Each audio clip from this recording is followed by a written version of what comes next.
બ્રાહ્મણ કેવો હોવો જોઈએ એનો એક દાખલો અહીંયા આવતા આવતા મને એમ થયું કે મારે બ્રાહ્મણ કેવો હોવો જોઈએ આવું મને વિચાર આવ્યો રાજભા એટલે મેં જે મારા શબ્દોમાં આવડ્યું એવું લખ્યું છે એ તમારા મને મેં કીધું કે હું લેસન કરીને કંઈક નવું આવ્યું છે અને માસ્તર છું મને એમ થાય કે બ્રાહ્મણ કેવો હોવો જોઈએ આ સમાજ માટે માત્ર કોઈ કોમવાદી નહીં રાષ્ટ્રવાદી હોય એટલે મેં લખવાની કોશિશ કરી છે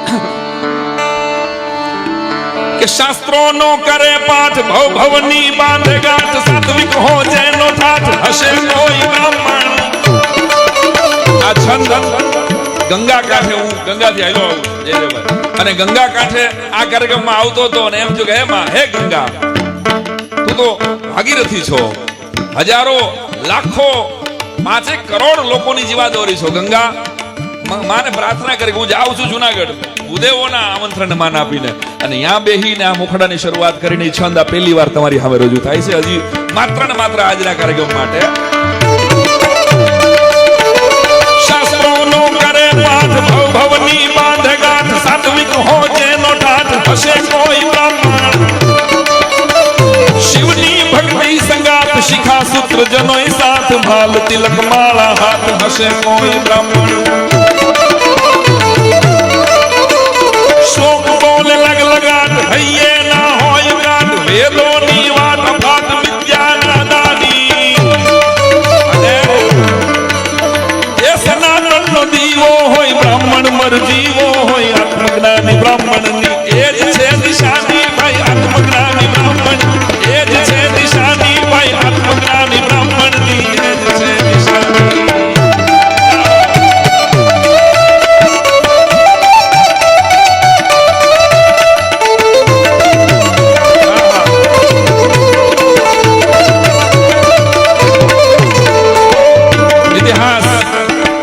ઇતિહાસ પ્રમાણ કેટલા બ્રાહ્મણોનું આપે છે બહુ બધા નામ છે પણ 4 કડીમાં કેટલા એની એક કોશિશ કરી છે કે મિત્રતાનું માન હોય વહાલું સમાન હોય સુદામા પ્રમાણ હોય બ્રહ્મ તેજ કેવું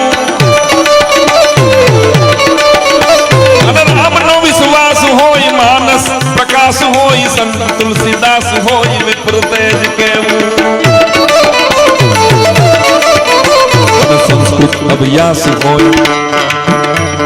સંસ્કૃત અભ્યાસ હોય સંસ્કૃતિની પ્યાસ હોય શંકર ઇતિહાસ હોય જગત ગુરુ દાની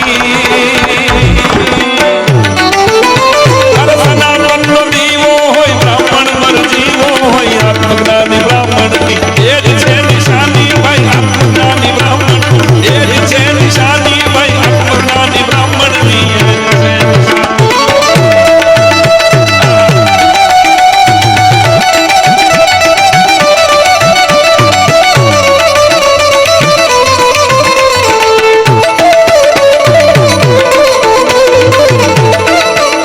દક્ષિણનું કેરળ નામનું ગામ આર્યાંબા અને શિવગુરુ બોલતોનો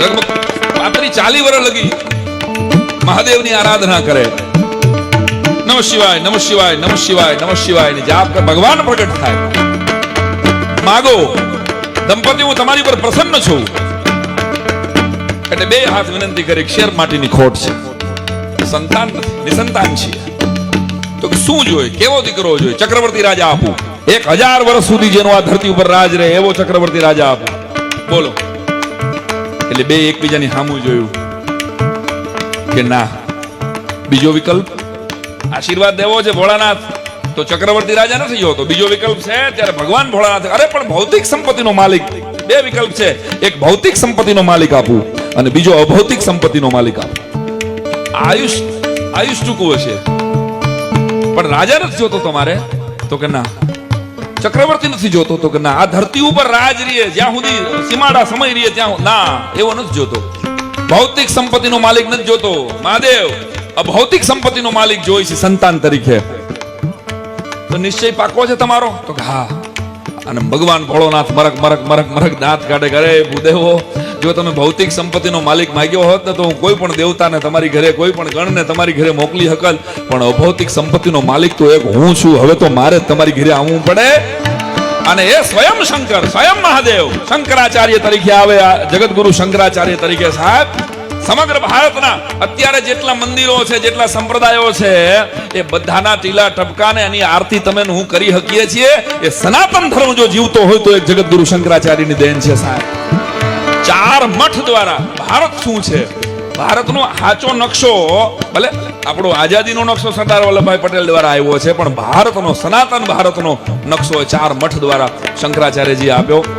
એ જગતગુરુ શંકરાચાર્ય અને શંકરનો અવતાર, જેને શાસ્ત્રથી વિજય મેળવ્યો મારા વાલા, એને યાદ કરવા પડે ત્યારે પહેલો 1857 ના સ્વાતંત્ર્ય સંગ્રામનો પહેલો શહીદ, એક પહેલો ગોભક્ત જેને કહું છું, એ મંગળ પાંડે. અને ખાલી એક મંગળ પાંડે નહીં લ્યો, ગણો આટલા નામ આઝાદીના ઇતિહાસમાં બ્રહ્મ સમાજે આપેલા છે. મંગલ પાંડે પ્રસિદ્ધ તાત્યા તો છે સિદ્ધ આઝાદીનું સમીર લક્ષ્મીબાઈ રાણી, શેખર આઝાદ વીર રાજગુરુ ધીર ગંભીર સાવરકર બટ પુસ્તીર તિલકની કહાણી, રાજેન્દ્ર રામ પ્રસાદ ચાફે કર કરે સાથ યાદ કરો દુર્ગાવતી તિરંગે દીવાની, એ સનાતનનો દીવો હોય બ્રાહ્મણ મરજીવો હોય આત્મજ્ઞાની બ્રાહ્મણ, એ જ છે નિશાની ભાઈ આત્મજ્ઞાની બ્રાહ્મણ, એ જ છે નિશાની ભાઈ આત્મજ્ઞાની બ્રાહ્મણની, એ જ છે નિશાની.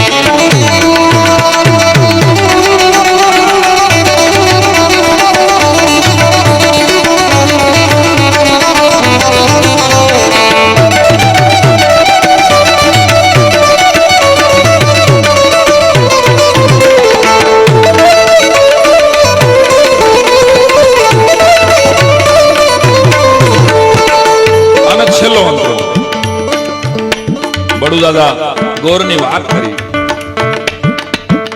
તો કેમ ભૂલી શકો કે હમીરસિંહ ની હારે હમીરસિંહ 12 લડ્યો છે, અને એવું કહેવાય કે 1.5 મણ જનો એ મહાદેવ ની આસ્થા એ દિવસે બળેવનો દિવસ હતો સાહેબ. જે દિવસે હમીરસિંહ વેતરાઈ ગયા, સોમનાથની સખાતે શહીદ થયા, ત્યારે બ્રાહ્મણો જનોય બદલાવતા હતા સોમનાથના પટાંગણમાં, અને ભરોસો હતો કે હમણાં આમાંથી ભમરા નીકળશે અને એ આ દુશ્મનોને મારશે. મહાદેવના ભરોસે બેઠા રહ્યા, કેટલાક લડ્યા, અને ત્યાં 1.5 મણ જનોયનો ઢગલો થયો છે, એટલા શહીદ થયા છે. એની શહાદતને પણ આપણે કેમ ભૂલી શકીએ. ત્યારે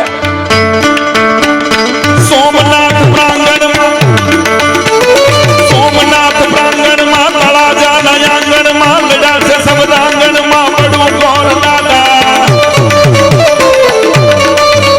અને વેદ વચન ગાવે છે પરશુરામ ધ્યાવે છે, લાડુ બહુ ભાવે છે જમો ગોર દાદા.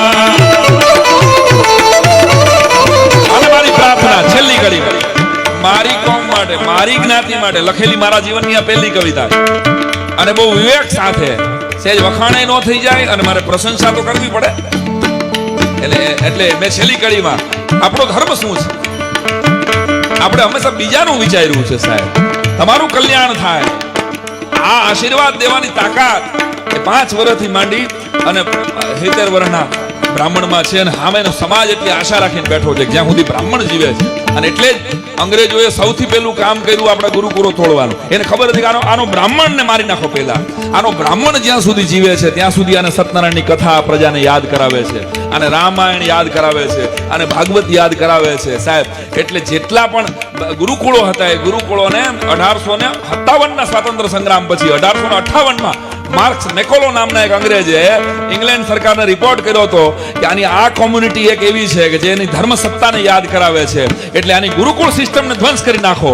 ગુરુકુળો બંધ થશે એટલે આની અંગ્રેજી શિક્ષણ નીતિ દાખલ કરો તો 100 વર્ષ પછી આ દેશની પ્રજા એના ને એની સંસ્કૃતિને, એના ને એના સંતોને, એના ને એના ધર્મોને ગાળ આપનારી પેદા થશે ને એવી ઓલરેડી થઈ ગઈ છે અત્યારે સાહેબ. તમે જો ત્યારે આ તાકાત હતી આપણામાં કે આપણે યાદ કરાવતા હતા. હજી આજની તારીખે અમે ઈ જ કરીએ છીએ ને સાહેબ. આમ કોણ હતા, હરીહો લઈને બેઠા છે. આમ જોજો ભાઈ, તમારા વડવાઓ આવા કોઈ પણ ચારણ હોય, કોઈ પણ બ્રાહ્મણ હોય, કોઈ પણ બારોટ હોય, કોઈ પણ સાધુ હોય, કલાક્ષેત્ર સાથે જોડાયેલો કોઈ પણ વ્યક્તિ હોય, એ સંતવાણીમાં, ડાયરામાં તમને તમારો અરીસો દેખાડે છે. હવે અરીસામાં તો તમે જેવા હો એવા જ કળાવ ને. હવે એમાં અમારો તો કઈ વાંક જ નથી. અમે તો ખાલી લઈને આવ્યા, ખાચવીને આવ્યા. આટલા વર્ષથી અરીસો છે એટલે ફરી ફરીને કહું છું કે કલાકારોની, કથાકારોની, સર્જકોની પાંખો કાપવાની કોશિશ ન કરતા, નહીં તો સમાજનું સત્ય નહીં મળે તમને ફરીવાર. તો તમારી તાળીઓના તાલ સાથે સોમનાથ પ્રાંગણમાં તળાજાના આંગણમાં બેઠા છે સવરાંગણમાં બડું ગોર દાદા. એ વેદ વચન ગાવે છે, પરશુરામ જાવે છે, લાડુ બહુ ભાવે છે, જમો ગોર દાદા. રાષ્ટ્ર પ્રેમી બ્રાહ્મણ હો, શાસ્ત્ર પ્રેમી બ્રાહ્મણ હો, ધર્મ પ્રેમી બ્રાહ્મણ હો, સાઈ કે કહાની સનાતન નો દીવો હોય, બ્રાહ્મણ મર જીવો હોય, આત્મજ્ઞાની બ્રાહ્મણ એ જ છે નિશાની ભાઈ, આત્મજ્ઞાની બ્રાહ્મણ એ જ છે નિશાની ભાઈ, આત્મજ્ઞાની બ્રાહ્મણ ની એ જ છે નિશાની. પાર્વતી પતાએ હર મહાદેવ.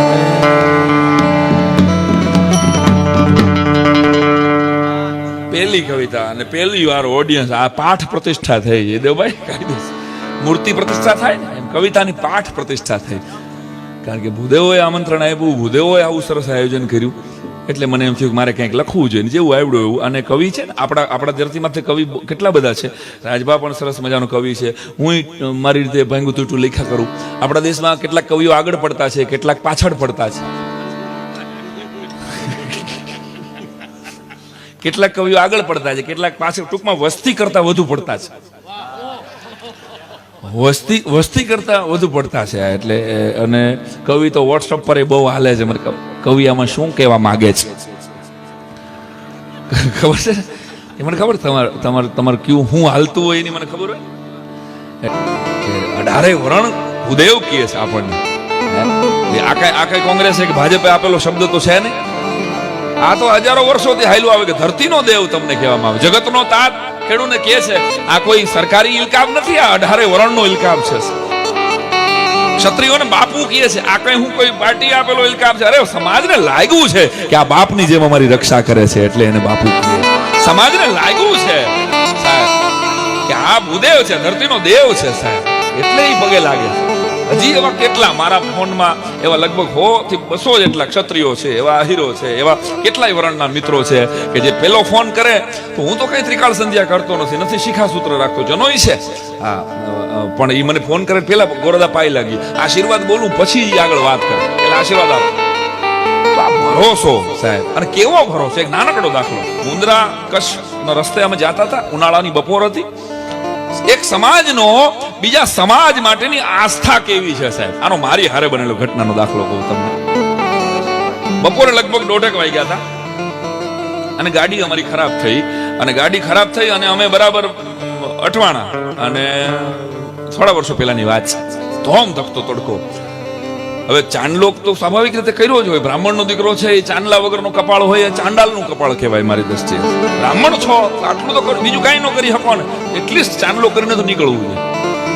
ચાંદલો તો કરેલો જ હોય મેં, સાદો એવો ચંદનનો. અને ગાડી પંચર પડી હતી, એટલે ડ્રાઈવર રિપેર કરતો હતો અને ટાયર બદલાવતો હતો, અને બીજા ઉભા હતા. એવો તડકો, હું એક ઝાડ હેઠે ખાલી બાજુમાં ઉભો હતો, એમાં બંધ ગળાનો કોટ અને એક મોટી સ્કૂટર ઉપર એક બાપુ નીકળ્યા. એટલે કાકડિયારી મૂછું જોતા ખબર તો પડી જાય, અમારો તો અભ્યાસ જ લોકોનો કે ક્ષત્રિય છે. ઉભા રહ્યા મારી પાસે. ગોર છો? સાંભળજો. મેં કીધું જી. હા. તો કે બાપા શું થયું છે? કદા પંચર પડ્યું. તો કે આ સામું જ ઘર છે, ભૂદેવ પધારો. હવે મને ઓળખતો નહોતો, એની ખબર નહોતી કે હું સાંઈરામ દવે છું, અને કાંઈ એવો અમને સેજે એમ નથી કે જગત આખું અમને ઓળખે. અમે તો અમને ઓળખવામાં મહેનત કરી રહ્યા છીએ અત્યારે. અમારી મહેનત તો એટલી છે કે અમને ઓળખાઈ જાય ને. વાય ફાઈ ની ચિંતા નથી, વાય આઈ ની ચિંતા છે. હું કામ આવ્યા છે આ ધરતી ઉપર, તો એ તો એનું કારણ જો જડી જાય ને. એટલે ઓલા ભાઈ કઈ મને કલાકાર તરીકે ઓળખતા નહોતા, એટલે એ મને સમજાઈ ગયું રાજભાઈ, આ મને કલાકાર તરીકે નથી બોલાવતા, બ્રાહ્મણ આને લાગ્યો છે. પધારો ભૂદેવ આવો. એટલે અમે અંદર બેઠા, ગયો ઝૂલામાંથી બેઠા. અસલ રજવાડી ઠાઠનું દરબારી ઘર. ખોખારો ખાધો એને. પાણી આપજો. એટલે દીકરાની વહુ, લગભગ 22-25 વર્ષની દીકરાની વહુ હશે, એ પાણી લઈને આવ્યા. સેજ એને લાજ કાઢી. સ્વાભાવિક છે કે ઓજલ એ મર્યાદા ક્ષત્રિયોમાં આજ પણ જોવા મળે.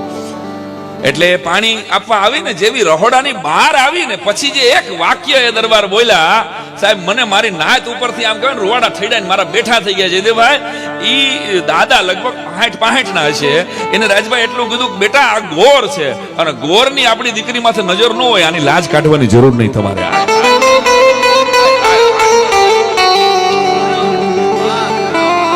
આ બ્રાહ્મણ છે અને હું આમ બે હાથ જોડીને પગે લાગી ગયો કે દાદા એક સમાજને એક બ્રાહ્મણના દીકરા ઉપર ભરોસો કેવો હોય. કારણ કે એ યાદ રાખો 18 વરણ જોડાય છે. આપણે એક સોપારીમાંથી ગણપતિનું સ્થાપન કરાવે છે આપણો બ્રાહ્મણ. આ સોપારીમાં ગણપતિ છે સાહેબ. સોપારી 1.5 રૂપિયાની સોપારીમાં ગજાનંદ ગણપતિનું આવાહન કરનારી કોમ છે સાહેબ.